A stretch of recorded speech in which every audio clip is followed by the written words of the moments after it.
Baik, kita siap belajar.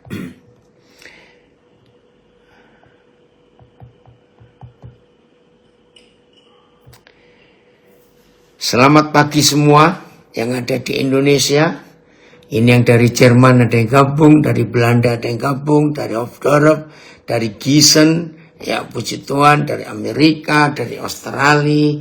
Baik, saudara, kita tidak sedang merayakan atau memperingati hari penderitaan kematian Tuhan Yesus. Tidak. Yang betul adalah kalau kita ada di hari ini, ya yang betul itu begini. Berarti saudara dan saya harus mempersiapkan diri. Jadi bukan untuk memperingati, ya mengenang, tidak. Tapi kita harus mempersiapkan diri untuk mati seperti Yesus buat orang-orang lain. Nah, tadi saudara kita Filipus yang memilih tema ini menyadarkan, mengingatkan kita bahwa Yesus Tuhan kita membiarkan dirinya dihukum mati supaya berbuah kehidupan. Nah, kehidupan itu adalah kita ini yang percaya kepada Dia. Saudara, kita lihat satu ayat dulu, Filipi 1 ayat yang ke-22. Filipi 1 ayat yang ke-22. Ada sebuah konsep yang unik dan aneh. 21 maaf. Ya, Filipi 1 ayat 21. Nah, konsep ini yang tidak bisa diterima oleh dunia ini. Ya. Filipi 1:21. Karena bagiku hidup adalah Kristus dan mati adalah keuntungan. Langsung TSI. Karena bagi saya hidup ini hanyalah untuk memuliakan Kristus. Dan kalau saya mati, lihat ini terjemahan sederhana Indonesianya.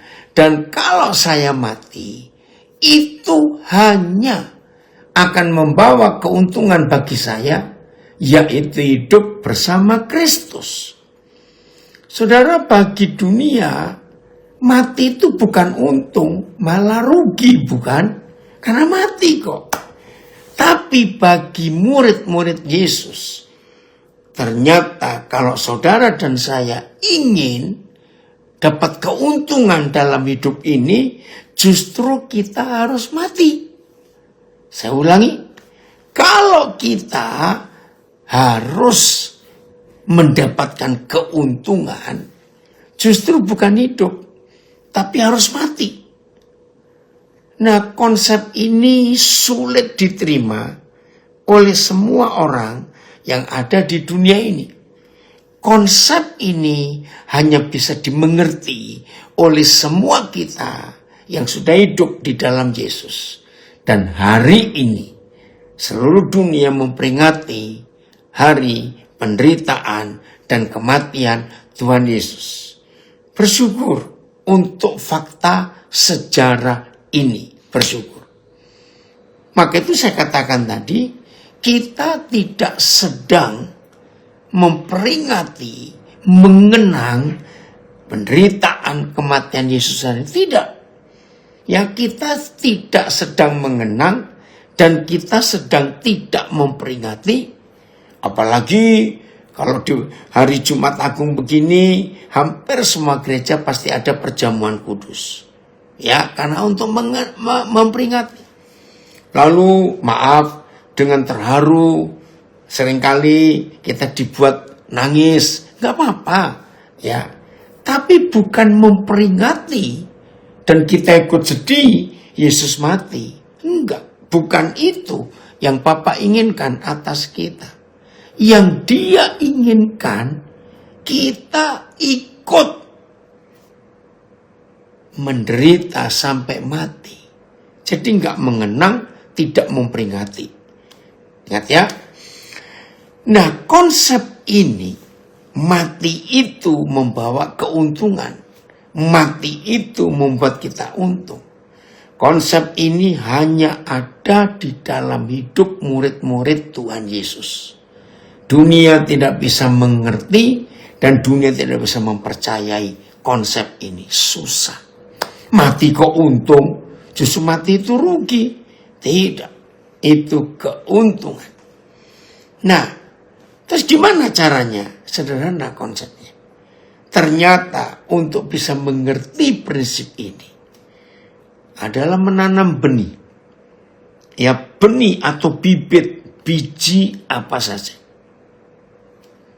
Biji itu, bibit itu, benih itu tidak akan menguntungkan dirinya kalau dia tidak mau dimasukkan ke dalam tanah sampai membusuk kulit luarnya.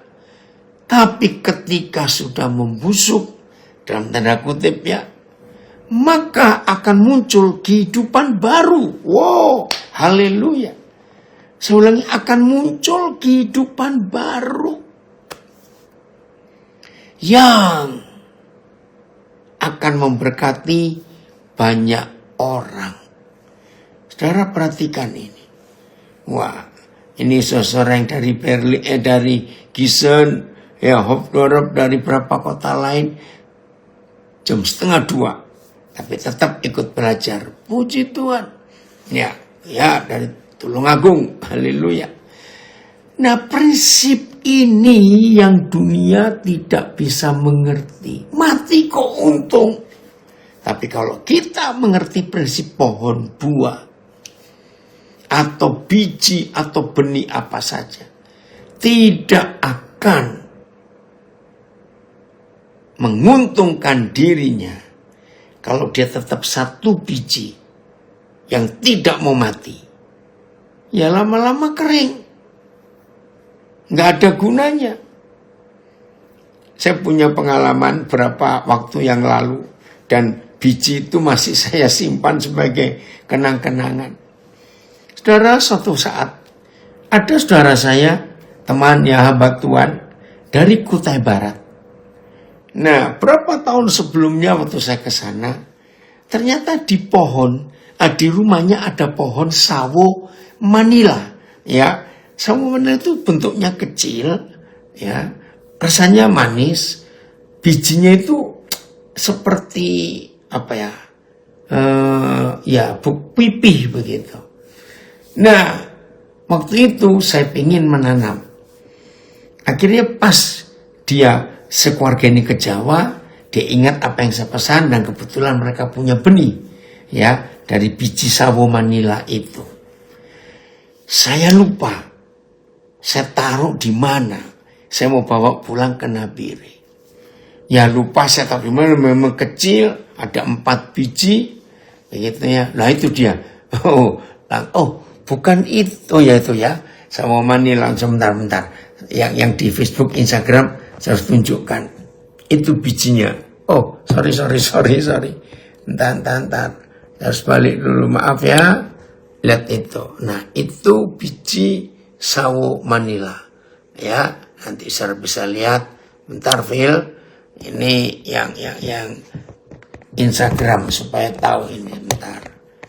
Instagram supaya tahu. Oh, maaf.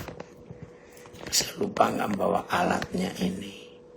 Ya, yang Instagram sebentar. Itu sawo Manila itu ya.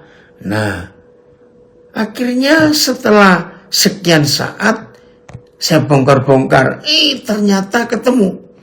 Tapi sudah kering. Saya goyangkan sudah bunyi. Berarti sudah nggak bisa ditanam lagi. Nah, itu kesalahan saya. Nah, jadi kalau benih itu tidak mau ditanam dan jadi busuk, maka dia tetap satu biji saja dan tidak ada artinya. Saudara, lagi sekali, hari ini kita sedang tidak memperingati ibadah tentang penderitaan kematian Yesus, tidak. Tapi Tuhan ingin kita mengalami kematian itu. Oke.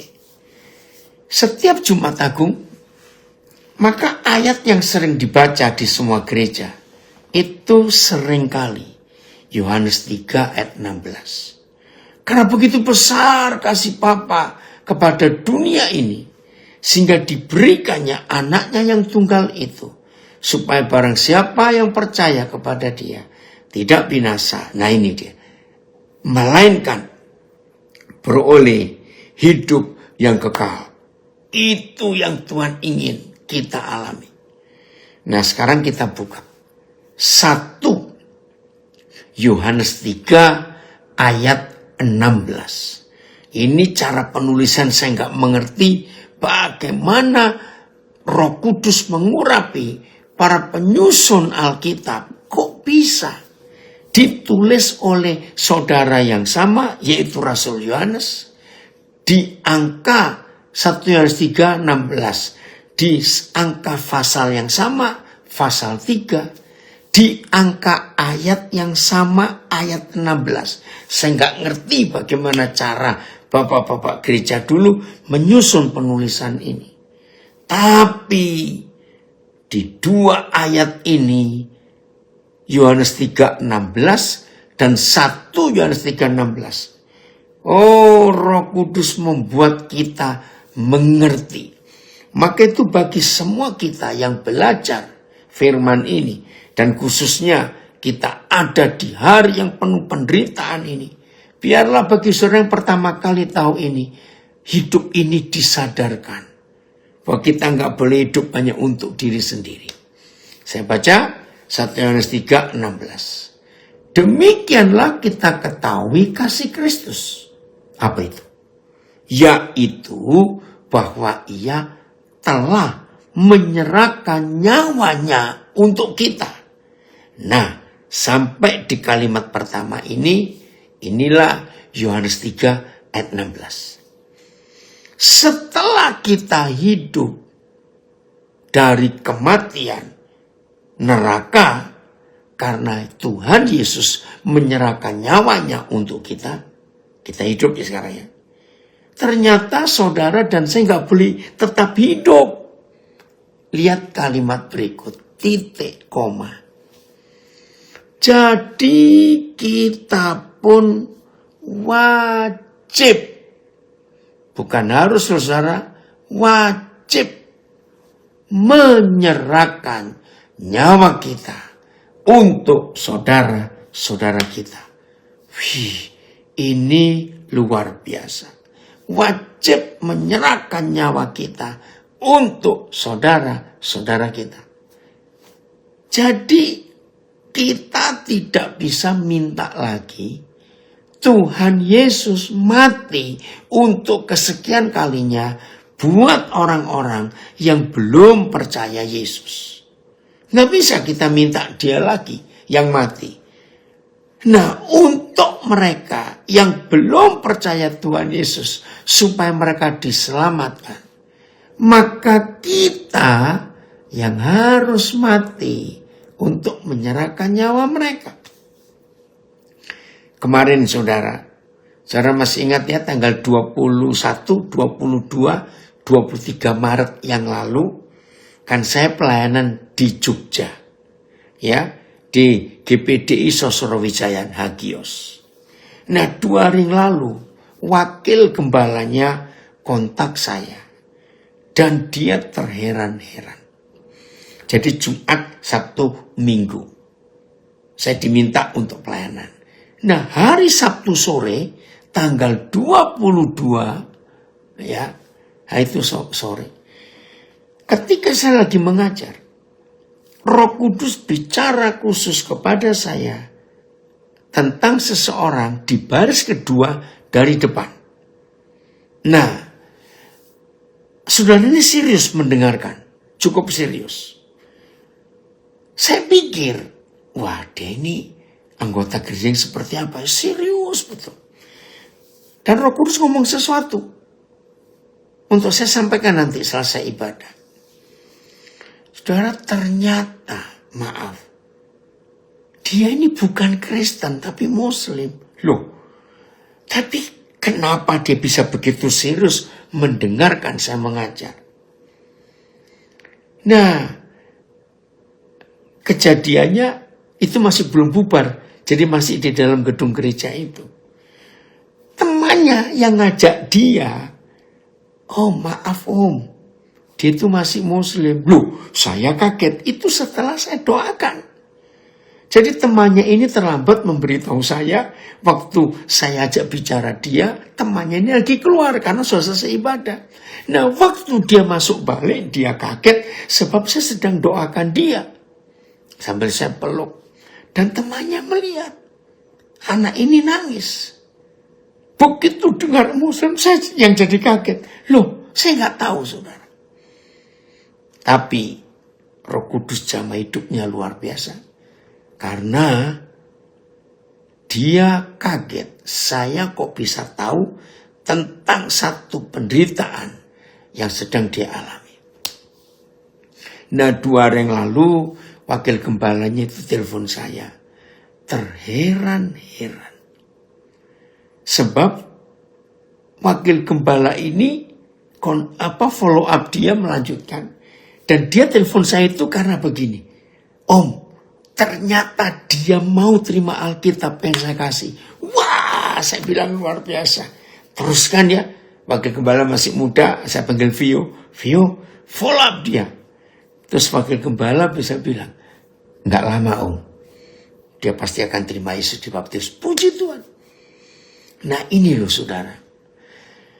Maaf, bukan apa-apa. Salah satu yang membuat dia bisa begitu kagum kepada Tuhan Yesus. Karena satu hal yang tidak ada orang tahu. Hanya dia yang tahu. Dan Tuhan tahu. Dan Tuhan memberitahu saya. Sederhana. Dia itu pengen kuliah. Tapi dia tidak mungkin bisa kuliah. Maaf. Sebab ayahnya itu kerjanya nggak pasti. Hanya buruh kasar. Begitu pula ibunya. Hanya kerja membantu tetangga-tetangga kalau perlu tenaganya. Maka itu ketika Roh Kudus bicara kepada saya, kamu kuliahkan anak ini. Itu yang buat dia kaget. Maka itu wakil gembala ini heran. Nah ini kesaksian yang luar biasa. Nah, jadi menyerahkan nyawa itu bukan mati. Kita lihat ayat 17-nya. 1 Yohanes 3 ayat 17. Ya Yohana, waktu itu papa pulang dari Palu ya, kan tanggal 20, terus 21 papa ke Jogja, ini kesaksiannya. Jadi lihat urutannya. 1 Yohanes 3 ayat 16, sekarang menyerahkan nyawa itu apa? Ayat 17. Oke. Biar rugi untuk orang lain. Biar rugi, tapi untuk orang lain boleh untung. Betul. Mengenai Yesus, siapa suntak. Oke ya.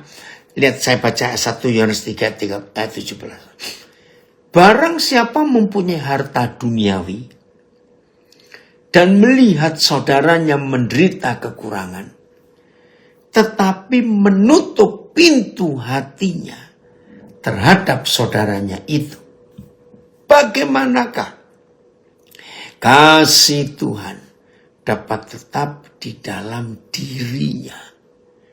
Saudara lihat, ternyata menyerahkan nyawa itu menyerahkan harta.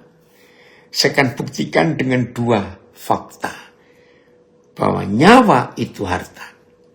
Harta itu nyawa bagi semua orang. 1. Hanya Tuhan Yesus, satu-satunya pribadi di dunia ini yang pernah berkata, hei manusia, sebab di mana ada hartamu, di situ ada nyawamu, ada hatimu. Coba TSI-nya, Phil. Ya, hanya Tuhan Yesus loh yang pernah berkata seperti itu. Sebab di mana ada hartamu, di situ ada nyawamu. Luar biasa ini. Kita lihat yang TSI-nya. 1 Yohanes 3 ayat 17. Kalau ada di antara kita yang berkecukupan harta duniawi, lalu melihat saudaranya menderita kekurangan, tetapi dia menutup pintu hatinya terhadap saudaranya itu, berarti dia belum mengalami kelahiran baru di dalam Tuhan yang membuat kita mampu mengasihi sesama. TSI-nya bagus ini ya. Saya baca. Mike, apa kabar ini? Sudah lama ini Papi nggak dengar kabarmu, Mike. Sebentar TSI-nya ya. Kalau ada di antara kita yang berkecukupan harta duniawi, lalu melihat saudaranya menderita kekurangan, tetapi dia menutup pintu hatinya terhadap saudaranya itu, berarti dia belum mengalami kelahiran baru di dalam Tuhan. Belum. Yang membuat kita mampu mengasihi sesama. Saya tanya dulu ini. David itu sudah gabung atau belum?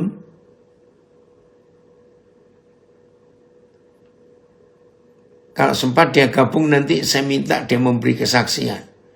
Hal yang sama. Bagaimana satu jiwa diselamatkan? Ya, karena mau menyerahkan nyawa. Ya, fakta kedua. Kalau harta itu, nyawa itu adalah harta. Saudara, kenapa sampai hari ini, ya, kalau ada penodong atau perampok, secara umum nggak selalu ya, harta atau nyawa. Lo betul nggak, saudara? Nah, kalau di sini kita malu loh. Maling, perampok, penodong tahu loh. Kalau nyawa itu adalah harta dan harta itu nyawa. Keren ya? Maka itu, saudara, mati. Ya, memperingati Jumat Agung. Bukan merayakan, bukan memperingati. Tapi kita harus meneladani untuk berani menyerahkan nyawa buat orang lain, supaya mereka pun mendapat kehidupan. Luar biasa. Nih, dari Palu ada komen saya baca. Menyerahkan nyawa itu menyerahkan harta. Jangan pernah takut rugi untuk sebuah keselamatan buat saudara kita atau sesama kita. Amin. Betul, jangan takut rugi. Ayo, kita jadi berkat. Terima kasih Papa untuk kasih Tuhan yang luar biasa dalam kehidupan ini. Jadi kita berbagi. Nanti siapa memberi kesaksian, ya silakan untuk nambahkan bahwa menyerahkan nyawa itu menyerahkan harta. Dan pasti ada orang lain yang diselamatkan. Kalau kita serahkan nyawa untuk orang lain, dan orang itu akan menikmati kehidupan yang dari Tuhan. Yesaya 42 ayat yang ke-6. Yesaya 42 ayat yang ke-6. Kita melihat firman ini. Yesaya 42 ayat yang ke-6.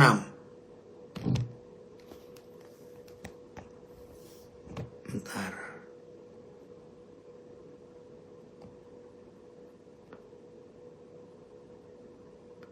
Ya.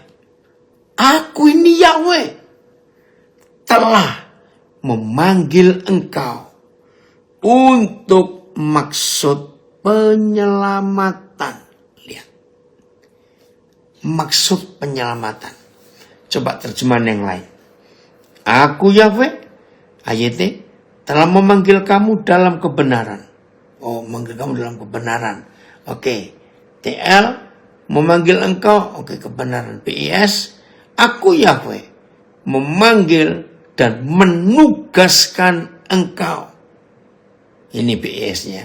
Aku Yahweh memanggil dan menugaskan engkau untuk menjalankan keadilan. MLT. Aku Yahweh memanggil engkau dalam kebenaran. Sama. Coba VMD-nya. Makasih Mike. Ada komen, kematian Kristus memampukan kita untuk mendemonstrasikan kasih Kristus kepada dunia dengan cara kreatif dan dinamis. Amin. Aku Yahweh berhak memanggilmu. Aku akan memegang tanganmu, melindungi. Oke, kamu akan menjadi tanda menunjukkan bahwa aku mempunyai perjanjian dengan umat. Kurang tepat. FYI-nya, coba ya. Aku Yahweh telah memanggil engkau untuk menyatakan kebenaranku. Nah oke, berarti saya akan baca terjemahan baru dan BIS supaya lebih mantap untuk mengerti ini ya. Terjemahan baru lagi, Phil. Aku ini Yahweh telah memanggil engkau untuk maksud penyelamatan. Saudara, pernah ingat saya pernah sharing ayat ini? Tim SAR di semua provinsi di Indonesia, bahkan di seluruh dunia. Maka pemerintah bangsa-bangsa selalu harus menyiapkan tim SAR. Kalau dipanjangkan bahasa Inggrisnya Save and Rescue. Ya, SAR, S-A-R. Jadi di semua negara di dunia harus ada tim yang selalu siap 24 jam. Kalau ada bencana, baik bencana alam, bencana kecelakaan, ya, bencana apa saja, kebakaran, maka tim ini cepat berangkat untuk menyelamatkan supaya jumlah korban meninggal itu nggak banyak. Tim SAR ini tugasnya berat, sedapat mungkin harus menyelamatkan ya orang-orang yang bisa diselamatkan. Jangan sampai terlambat. Nah ini yang Tuhan tetapkan atas kita. Saudara dan saya itu tim SAR kerajaan surga. Saudara maaf. Kira-kira kalau ada yang melamar mau bekerja jadi tim SAR. Save and Rescue. Maaf ya, ini jangan tersinggung. Ketika dites, ternyata orang ini takut mati. Saya tanya, maaf, kira-kira diterima enggak itu? Kalau ingin jadi anggota tim SAR tapi takut mati, kira-kira diterima enggak? Mana kok nggak ada yang jawab ini? Kalau mau ngelamar jadi tim SAR tapi takut mati, diterima enggak? Mana kok belum ada yang nulis? Ayo. Tidak. Nggak mungkin. Mau tim SAR kok takut mati. Justru tim SAR itu istilahnya impossible, betul. Tim SAR itu istilahnya nggak diterima, betul Arif ya. Tim SAR itu artinya teken kontrak siap mati. Itu baru bisa jadi tim SAR. Iya, banyak yang nulis enggak, betul. Nah, jadi saudara dan saya ini tim SAR kerajaan surga. Nah, terus BIS-nya tadi, BIS-nya. Jadi mati itu berbuah kehidupan untuk orang lain. Baru tahu saya, betul itu dia, ya. BIS. Aku Yahweh memanggil dan menugaskan engkau untuk menjalankan keadilan.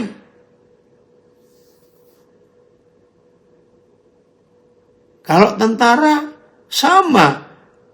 Richard ini dari Belanda tanya, ya tentara pun harus teken kontrak mati, siap mati. Ya, ini luar biasa. Saya kenal satu keluarga saudara, orang Amerika ini, karena teman dia itu gembala yang jadi mentor saya waktu di Indonesia tahun 7 bulan lalu. Keluarga ini punya 4 anak lagi. Yang luar biasa. 4-empatnya itu jadi anggota tentara Amerika. Dan anak pertama meninggal waktu perang Vietnam. Anak kedua meninggal juga waktu perang di mana saya lupa. Tinggal 2 anak lagi. Dan waktu saya ketemu, saya heran. Betapa bangganya orang tua ini. menunjukkan foto dua anak mereka yang gugur dalam peperangan sebagai tentara Amerika. Memang ada air mata yang menggantung di mata mereka suami istri ketika saya diajak melihat foto itu. Tapi di balik itu ada kebanggaan luar biasa. Nah, saudara, perhatikan konsep ini. Jadi kita ini tim SAR kerajaan surga untuk menyatakan keadilan.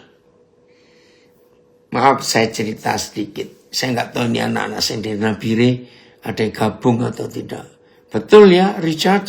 Wah, luar biasa itu. Ya. Takut mati nggak bisa jadi tim SAR. Apa ini Vel kalau dia bahasa Jawanya cekida cekidi, apa nggak mungkin diterima tim SAR? Oh, karena takut. Iya. Maaf, saya cuma cerita. 2 hari yang lalu, ya, untuk pertama kali setelah tahun ini kami yang di Nabire akan mensyukuri 30 tahun pelayanan yang Tuhan percayakan. 30 tahun, saudara. Juli nanti kami akan merayakan itu. Nah,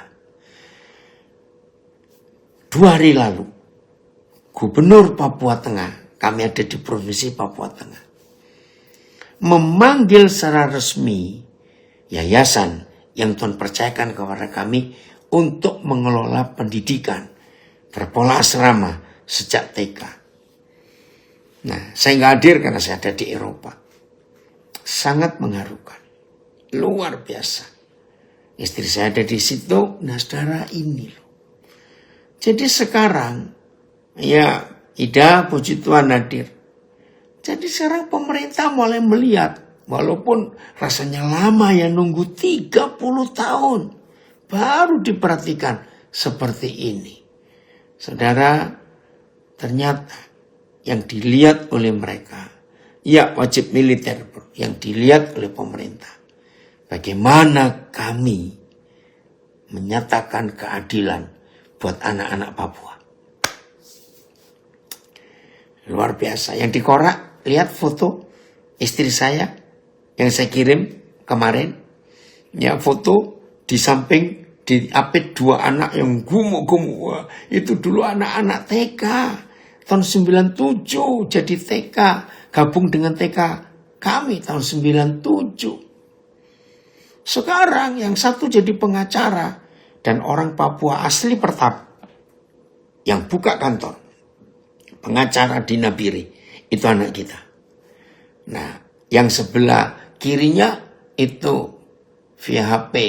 Oke nak, hati-hati, selamat melayani ya. Ya, salam buat Oci, Hasan. Nah, yang sebelah kiri istri saya, itu sarjana kehutanan. Tugas di pedalaman. Puji Tuhan. Nah, ternyata anak-anak mereka, itu sekarang, ini di upload oleh Filipus. Dan anak-anak mereka sekarang sekolah di tempat di mana bapaknya ini sekolah. Di Nabire ini. Kan luar biasa bukan? Nah, maaf saya cerita. Waktu saya dipanggil Tuhan ke Papua, saya itu sudah nyaman. Sebentar saya tunjukkan dulu ya. Sabar dulu. Ini foto istri saya bersama dengan 2 anak itu. Maaf ini ya. Itu. Nah, kelihatannya yang kanannya istri saya namanya Octavianus Tabuni. Itu pengacara pertama orang Papua asli buka kantor di Nabire. Yang sebelah kiri itu Victor Rumbekwan. Ya, sekarang dia sarjana kehutanan. Baik, sebentar. Yang IG sekarang ya, sabar dulu. Yang IG saya tunjukkan. Ini mana dia? Itu istri saya. Yang kanan istri saya Octavianus Tabuni.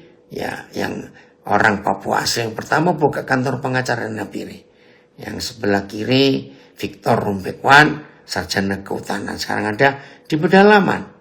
Nah itu, maaf saya cuma cerita. Kalau saya dan istri saya tidak mau berkorban untuk memeratakan keadilan, nggak akan jadi seperti ini. Jadi saya cerita waktu Tuhan panggil saya ke Papua. Saya sudah mapan pelayanan di Amerika. Tiba-tiba Tuhan jelas panggil kamu ke Papua. Siap. Dan terjadi hal yang luar biasa sampai hari ini. Oke. Lanjut sekarang.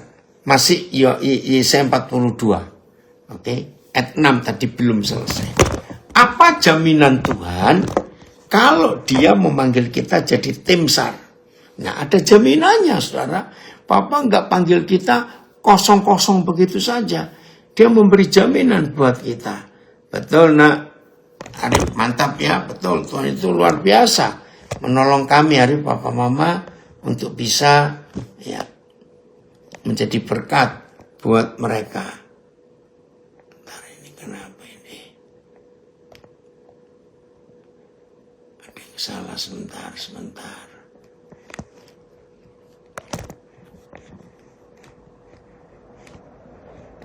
Aduh, maaf.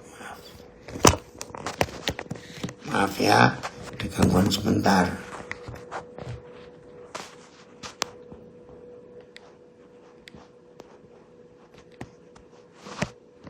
Kenapa ini? Bentar ya. Maaf. Oh. Ada masalah.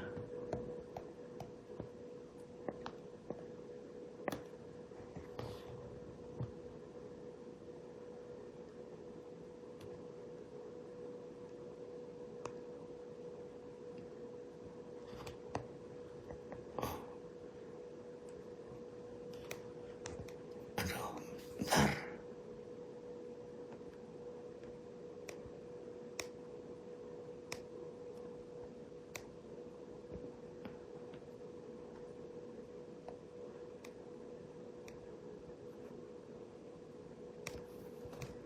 Ya, maaf.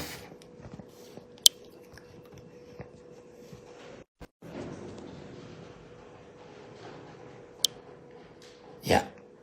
Oke, saya baca lanjut. Apa jaminan Tuhan kalau dia memanggil kita untuk maksud penyelamatan? Ya, apa jaminannya? Lihat itu. Telah memegang tanganmu. Jadi kita nggak dibiarkan kosong-kosong, saudara. Tapi dia memegang tangan kita. Wah, ini luar biasa. Saudara tahu artinya? Kalau Tuhan memegang tangan kita, berarti dia melindungi, dia menguatkan. Kita tidak dibiarkan sendiri untuk menjadi tim SAR. Karena Papa tahu, menyerahkan nyawa itu tugas yang berat. Maka itu Papa menjamin kita dengan memegang tangan kita. AYT, aku akan memegang tanganmu dan menjagamu. Oh, terima kasih Papa. Jadi gak usah takut, saudara. Terus, enggak AYT dulu. Phil, itu dia. Aku akan memegang tanganmu dan menjagamu. Aku akan menetapkanmu sebagai satu perjanjian bagi umat manusia dan sebagai terang bagi bangsa-bangsa. Jelas PIS. Aku Yahweh memanggil engkau dan menugaskan engkau untuk menjalankan keadilan. Engkau kubimbing dan kupelihara. Wih, BS, terima kasih. Engkau kubimbing dan kupelihara untuk menjadi perjanjian bagi umat manusia dan cahaya bagi semua bangsa. Keren ya? Jadi kita nggak akan dibiarkan sendiri kalau kita jadi tim SAR kerajaan surga. Karena Papa akan membawa kita untuk menjadi berkat buat banyak orang, buat bangsa. Makasih. Ulangi lagi ya, Phil. Engkau kubimbing dan kupelihara. Terima kasih, Bapak. Jadi kita nggak dibiarkan sendiri. Tuhan betul-betul menolong kita untuk menyatakan kuasanya yang luar biasa. Bapak Nabas masih ada? Masih, Pak. Oke. Bas coba ceritakan kasusnya Lisa itu loh. Dengan siapa kakaknya meninggal itu. Saudara, kita dengar dulu kesaksian Pak Barnabas ini ya. Sangat luar biasa. Coba kita lihat. Barnabas. Begini saudara. Pelan-pelan Bas, sebentar. Ini aku lagi nunjukkan ke Facebook dan Instagram. Bentar. Oh. Mana ini? Bentar. Kok hilang? Ya. Bentar. Sudah? Belum. Bentar, Bas. Aduh, saya kok kehilangan. Sebentar, ini dia. Ya, silakan, Bas. Baik. Saya punya teman di Kalimantan. Ini dari awal saudara ceritanya. Ya, ini Teman saya. tapi ini bagus sekali. Itu punya kemenakan di Jakarta sakit. Lalu teman saya itu ngirim nomor dan nama keponakan sakit. Nah, dia di Jakarta itu punya saudara tapi agamanya lain, saudara kandung. Tapi tidak ada datang menjenguk atau merawat. Lalu dirawat sama temannya, Kristen. Namanya Agnes. Berjalannya waktu, Tuhan berkehendak lain. Nama keponakan teman saya itu meninggal dunia. Nah, namanya Risti. Lalu Agnes itu melayani dengan penuh pengorbanan sampai masalah keuangan segala, karena memang Risti tidak punya siapa-siapa, punya tapi tidak peduli. Risti dimakamkan, Agnes terbeban hutang untuk membiayai perawatan Risti almarhumah. Nah, terjadi sesuatu yang sangat menyedihkan. Suami Agnes marah karena Agnes merawat Risti dan meninggalkan hutang. Dan marah, malah dia meninggalkan Agnes. Ditinggalkan, Agnes terbebani dengan hutang dan ditinggal suami dengan 3 anak. Yang satu paling kecil meninggal usia sekitar 1 tahun. Anak yang pertama sudah kelas 2 SD, anak yang tengah itu tidak bisa bicara, umur 4 tahun tapi difabel ya. Nah, Agnes ini karena beratnya beban, kena gangguan pikirannya Gangguan jiwa. Gangguan jiwa terganggu, dibawa ke rumah sakit oleh tetangga-tetangganya karena sempat membahayakan anak-anaknya. Sampai adiknya mengatakan kelihatannya anaknya mau dibunuh. Wah, itu kan bahaya sekali. Makanya tetangga-tetangga gotong royong membawa Agnes ke rumah sakit jiwa. Berjalannya waktu, saya di WA terus sama Agnes, tapi orang sakit jiwa kan WA-nya nggak sehat. Kadang saya jawab, kadang tidak saya jawab.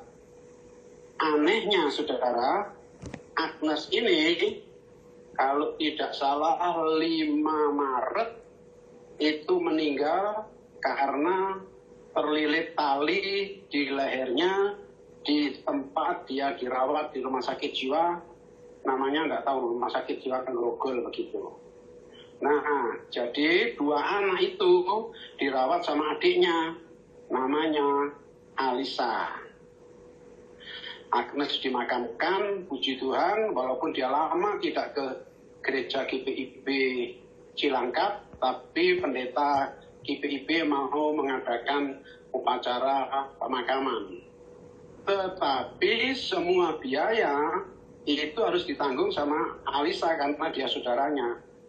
Nah, saya ini kan tidak kenal, tetapi hatiku itu tidak bisa melihat orang dalam keadaan terbeban itu, tak biarkan saja.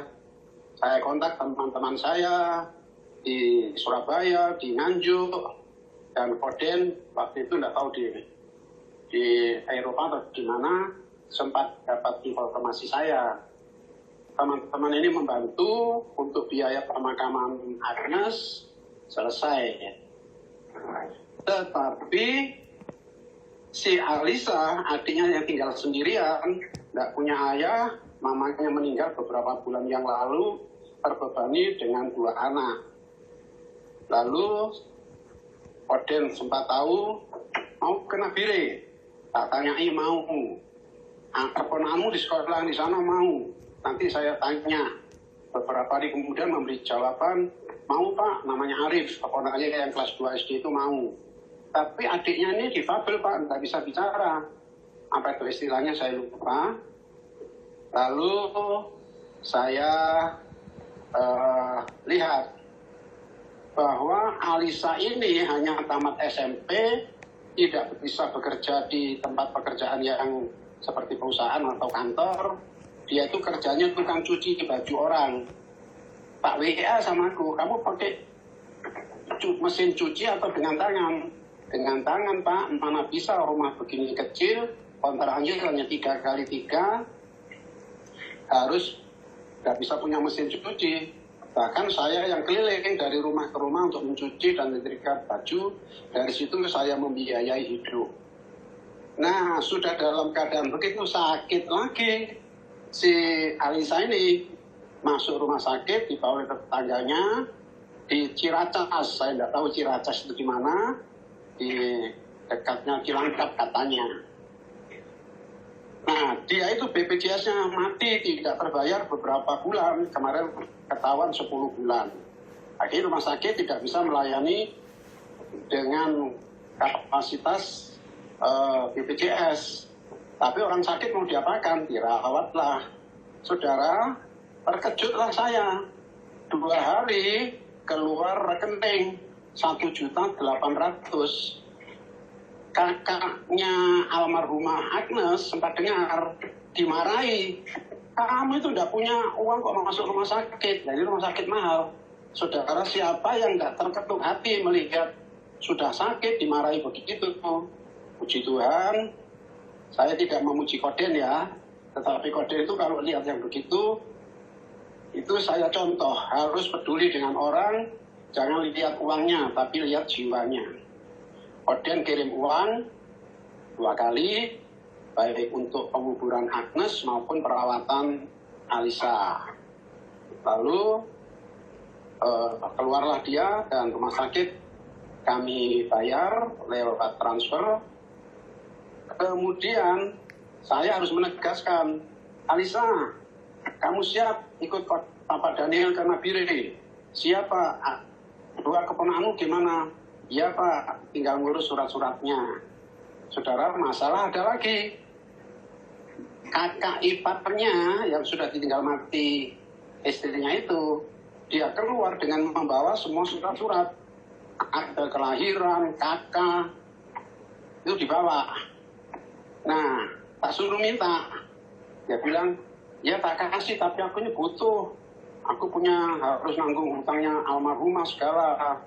Akhirnya nego-nego, ya Pak, dah kami bantu 500.000. Buat apa 500.000? Akhirnya saya kontak-kontak sama Koden juga dan teman lain.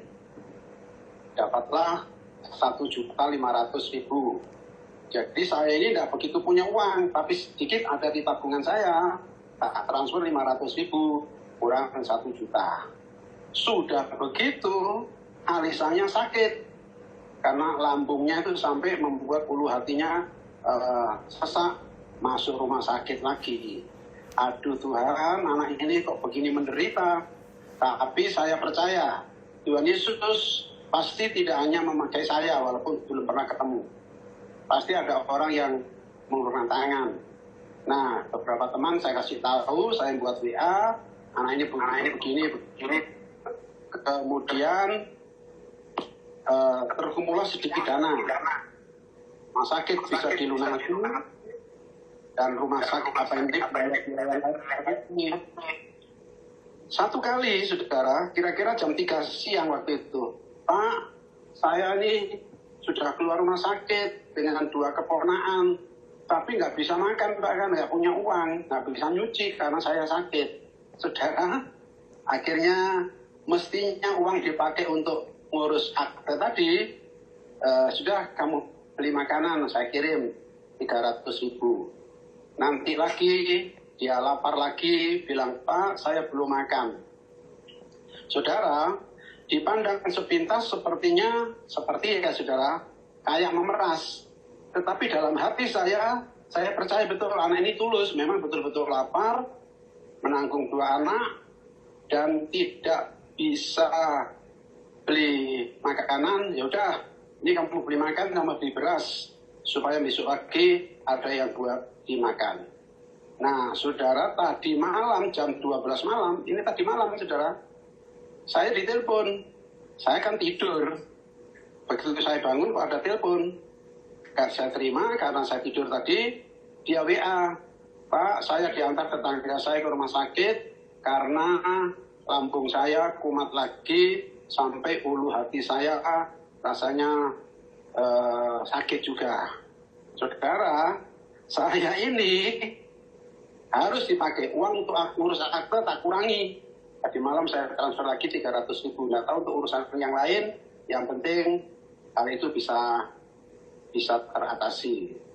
Lalu Bu Pipin, kalau Ibu Pipin mendengar, tadi malam saya sempat berkata begini, ada teman yang mengatakan dan juga saya membuktikan bahwa dengan lidah buaya sakit lambung itu bisa diatasi.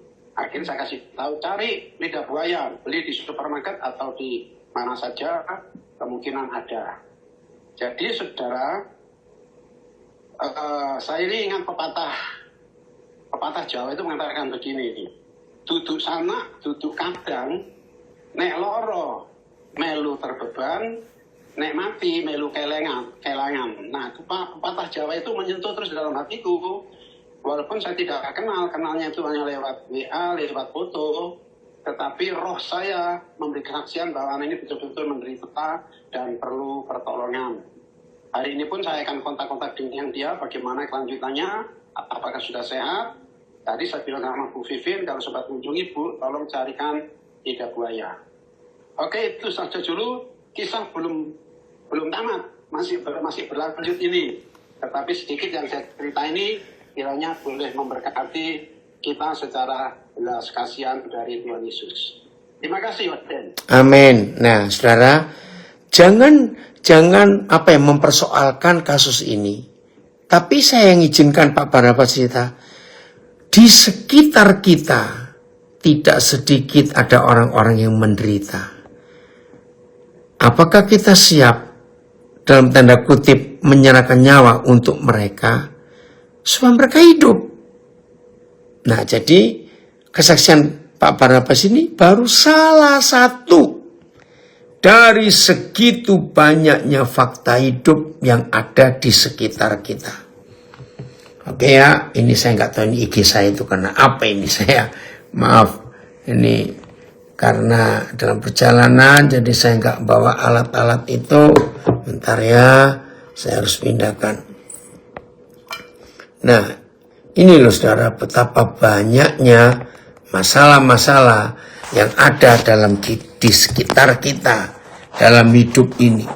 Maka itu penting sekali untuk kita bisa jadi berkat buat orang-orang di sekitar kita.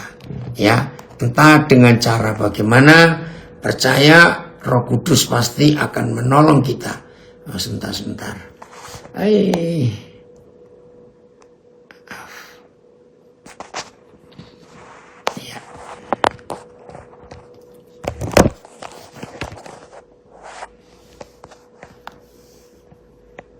Maaf, bentar.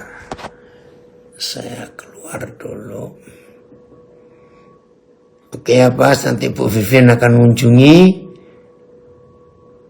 Ya, siapa? Supaya Tuhan buka jalan, entah bagaimana caranya.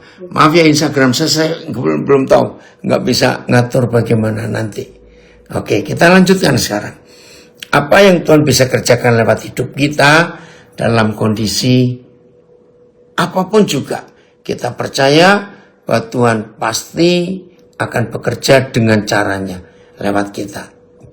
Yang penting saudara, kita bentar ya. Bentar.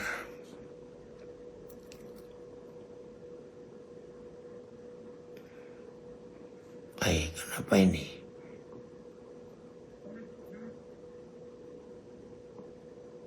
Oke, baik.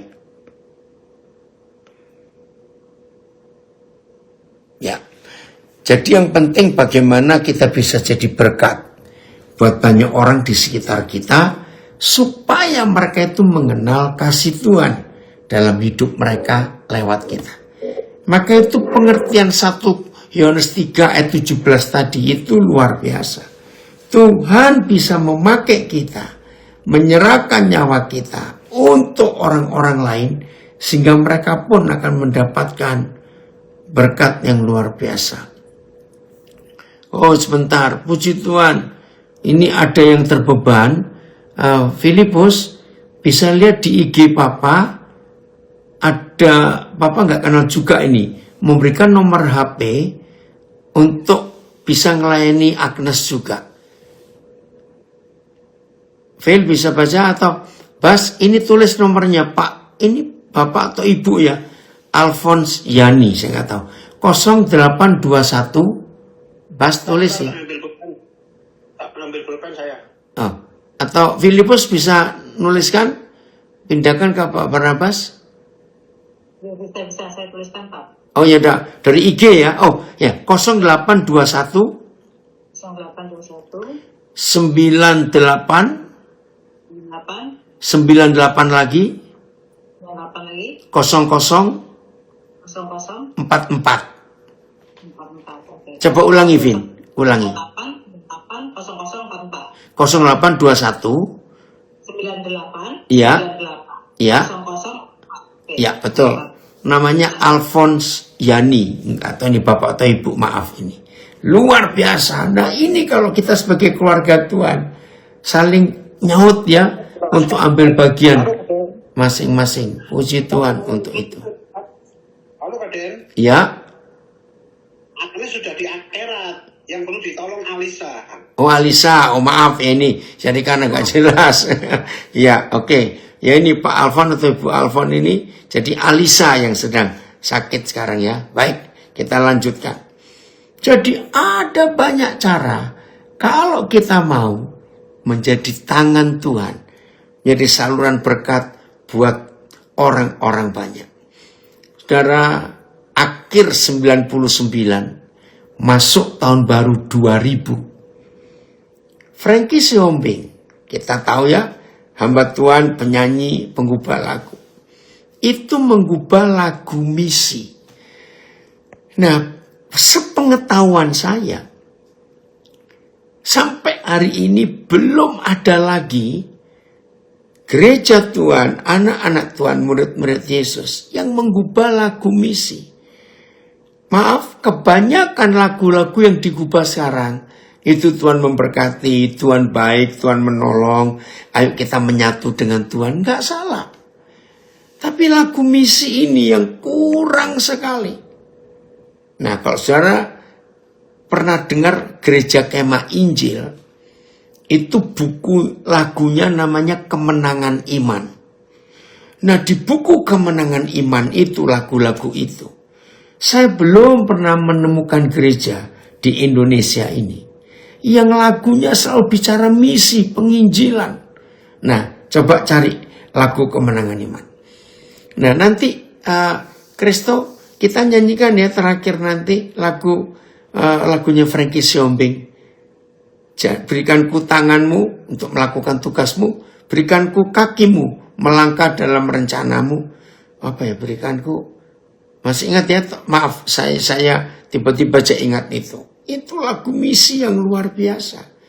Jadi Tuhan itu tidak punya tangan kecuali kita. Tuhan tidak punya kaki. Ya, terima kasih Dave Raini. Dave sudah gabung ya. Tuhan gak punya kaki. Ya, kita ini kakinya. Tuhan gak punya mata. Di dunia kita ini matanya. Kita ini hatinya. Ayo itu.